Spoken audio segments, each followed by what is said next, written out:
Praise the lord. యేసుక్రీస్తు నామములో మీ అందరికీ శుభములు. ఈరోజు మనం ధ్యానం చేసుకోబోయేటువంటి వాక్య భాగం నిర్గమకాండము 2వ అధ్యాయం 10వ వచనం.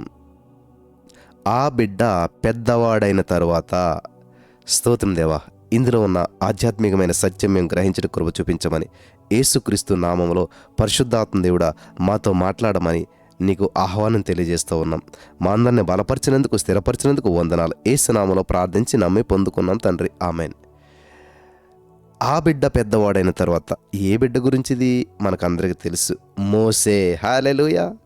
ఫరో కుమార్తె చంటి పిల్లవాడైనటువంటి మోసేను యాకోబేదునికి ఇచ్చి పెంచమని చెప్పింది మనకందరికీ తెలిసిన విషయం. మోసే బాల్యం అంతా కూడా ఎక్కడ పెరిగాడు తెలుసా? అతని తల్లి దగ్గరే పెంచబడ్డాడు.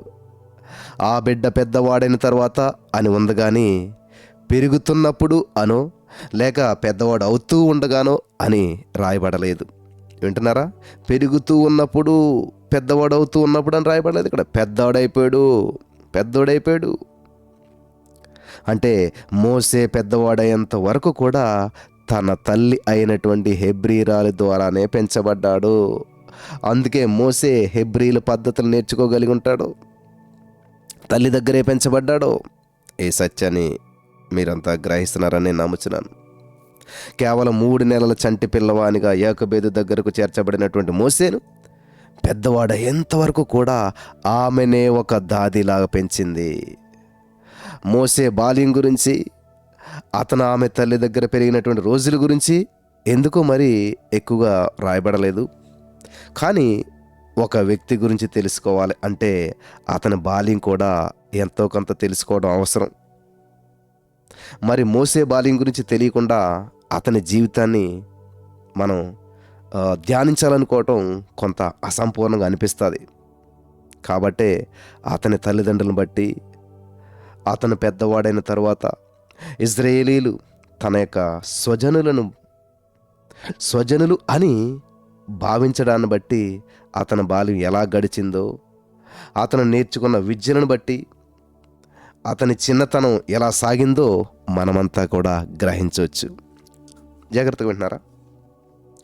లేవీలైనటువంటి మోసే తల్లిదండ్రులు విశ్వాసులు కాబట్టి తమ కుమారుడైనటువంటి మోసేని, అది అతని బాల్యం మాత్రమే తమ దగ్గర ఉంటాడని ఎరిగినటువంటి ఆ తల్లిదండ్రులు మోసేని ఎంతో జాగ్రత్తగా పెంచుంటారు. మోసేకు బాల్యంలోనే తల్లిదండ్రులుగా వారు నేర్పించవలసిన అనేక విషయాలను వారు నేర్పించేంత వరకు, మోసే పెరిగేంత వరకు అతనిని వారి దగ్గరే పెంచుంటారు. దేవుని ఉద్దేశాల ప్రకారం నువ్వు కూడా దేవుడు ఆశించినంత వరకు, ఆయన నీకు నేర్పించాలి అని ఆశపడిన దానంతటిని కూడా నేర్పించేంత వరకు నీవు ఉన్నటువంటి ఆ చోటులోనే దేవుని చిత్త ప్రకారం తగిన సమయం వరకు వేచి ఉండటానికి అంగీకరించు. ఎంతకాలం బ్రదర్ ఈ శ్రమలు, ఎంతకాలం బ్రదర్ ఈ బాధలు, ఎంతకాలం బ్రదర్ ఈ యొక్క ప్రతికూల పరిస్థితులు అన్ను అంటున్నట్లయితే ఈరోజు యేసయ్య నీతో మాట్లాడుతున్నాడు.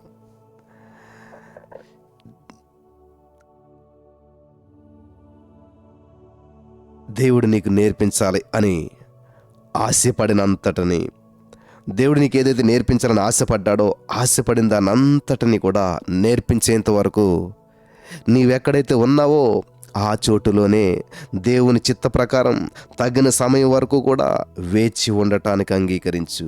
అనుకూలమైన సమయం వచ్చిన తర్వాత దేవుడే నిన్ను తన మార్గంలో ముందుకు నడిపిస్తాడు. అంతవరకు ఉండమన్న చోటనే ఉండి ఆయన నేర్పించే పాఠాలు నేర్చుకో. మా జీవితం చాలా కష్టంగా ఉందండి, నాకు భవిష్యత్తు ఏమో అర్థం కావట్లేదండి, ఇక్కడ ఈ యొక్క నరకంలో నేను ఏం చేయాలి నాకు అర్థం కావట్లేదే, ఈ ప్రతికూల పరిస్థితులు కూడా నేను వెళ్తున్నానే, ఏం చేయాలి నేను ఇప్పుడు ఎలాగా అనుకుంటున్నావు నువ్వు? అది నీకు నరకంలాగా అనిపిస్తున్నదేమో కానీ, ఆ సిచ్యువేషన్ నీకు గందరగోళంగా అనిపిస్తుందేమో కానీ, ఆ సిచ్యువేషన్ జయించే సామర్థ్యాన్ని కూడా దేవుడు నీకు ఇచ్చాడు.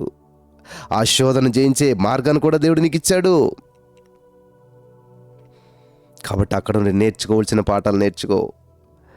యోసేపుని దేవుడు గుంటలో పడకుండా చేయలేదు కానీ ఆ గుంటలోంచి విడిపించాడు. యోసేపుని దేవుడు జైల్లోకి వెళ్లకుండా చేయలేదు కానీ ఆ జైల్లో నుంచి ఘనపరిచి విడిపించాడు. కాబట్టి యేసయ్య ఈ లోకంలో నీకు శ్రమ రాకుండా చేయడు. యేసయ్య చెప్పాడు, ఈ లోకంలో నీకు శ్రమ సంభవిస్తుంది, శ్రమలు రావని చెప్పలేదు. శోధనలు రావని చెప్పలేదు, ఇబ్బందులు రావని చెప్పలేదు, మానసిక ఒత్తులు రావని చెప్పలేదు, కృంగుదల రావని చెప్పలేదు. ఈ లోకాన్ని నేను జయించాను. మీరు నా బిడ్డలు, జయించిన వాని బిడ్డలు. You are more than conquerors. మీరు అత్యధిక విజయం పొందినవారు. ఆమేన్. In the name of Jesus. హల్లెలూయా. మీరు అత్యధిక విజయం పొందినవారు. ఖచ్చితంగా మీరు జయిస్తారు. ఏ సమస్యనైనా, ఏ శోధనైనా, ఏ అప్పునైనా, ఏ రోగాన్నైనా, ఏ నిరుద్యోగనైనా, ఏ గుడ్రలతనాన్నైనా సరే, ఏ నిందనైనా, ఏ వివాహం జరగలేనటువంటి పరిస్థితినైనా మీరు జయిస్తారు. అదే పరిస్థితిలో ఉండరు. అదే పరిస్థితి అంతమొందదు. ఆ పరిస్థితి అంతముందే సమయం వచ్చింది. వింటున్నారా? మీకు ఎదురైన పరిస్థితి అంతమొందుతుంది, కానీ మీరు అంతమొందరు. మీరు విజయం పొందుతారు. In the name of Jesus. హల్లెలూయా. దేవునికి స్తోత్రం కలుగును గాక. కాబట్టి డిసప్పాయింట్మెంట్లో ఉన్నారా? డిస్కరేజ్మెంట్లో ఉన్నారా? నీ జీవితం పట్ల దేవుని యొక్క ఉద్దేశం ఏంటో గ్రహించలేకపోతూ ఉన్నారా? యేసయ్య ఈరోజు నీతో మాట్లాడుతున్నాడు. ఖచ్చితంగా దేవుడే నిన్ను తన మార్గంలో ముందుకు నడిపిస్తూ ఉన్నాడు.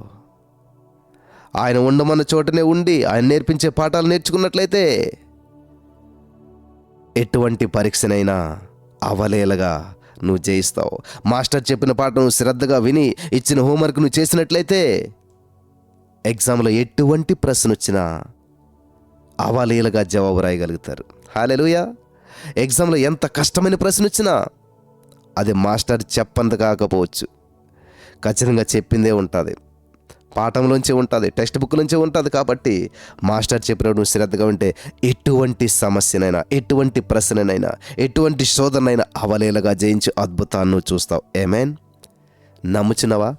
అయితే నాతో పాటు ఏకీభవించి ఈ యొక్క ప్రార్థన చేయి. ప్రభువా, నేను నేర్చుకోవలసినవి నేను నేర్చుకునే వరకు నన్ను నీ యొక్క అమూల్యమైన హస్తాలతో నన్ను దాచి ఉంచండి యేసయ్యా. నీ వాక్కులోను, నీ ఆత్మలోను, నీ యందు విశ్వాసం కనపరచడంలోను నన్ను పెంచండి దేవా. నీవు కోరుకునేటువంటి ఆ మంచి గుణాలను నేను కనపరిచే వరకు నన్ను తీర్చిదిద్దు దేవా. నీ పోలికలోనికి మారేంత వరకు, నీ రూపును నాలో అనేకులకు చూపేంత వరకు బలమైన నీ చేతి నీడలో నన్ను దాచి ఉంచి నన్ను మలుచుము దేవా. నన్ను రూపించుము తండ్రి. నీ ఇష్టమైన బిడ్డగా, ఫలితాలు చూసే బిడ్డగా, విజయం పొందే బిడ్డగా, ఆశీర్వాదం అనుభవించే బిడ్డగా, అనేక మందికి సాక్షిగా ఉండే బిడ్డగా నన్ను అత్యున్నతమైనటువంటి స్థితిలోకి నడిపించిన దేవా, థ్యాంక్ యూ జీసస్. నీకే వందనాలు చెల్లిస్తున్నాను తండ్రి. యేసు నామములో ప్రార్థించి నమ్మి పొందుకుని నమ్మ పరమ తండ్రి. ఆమేన్.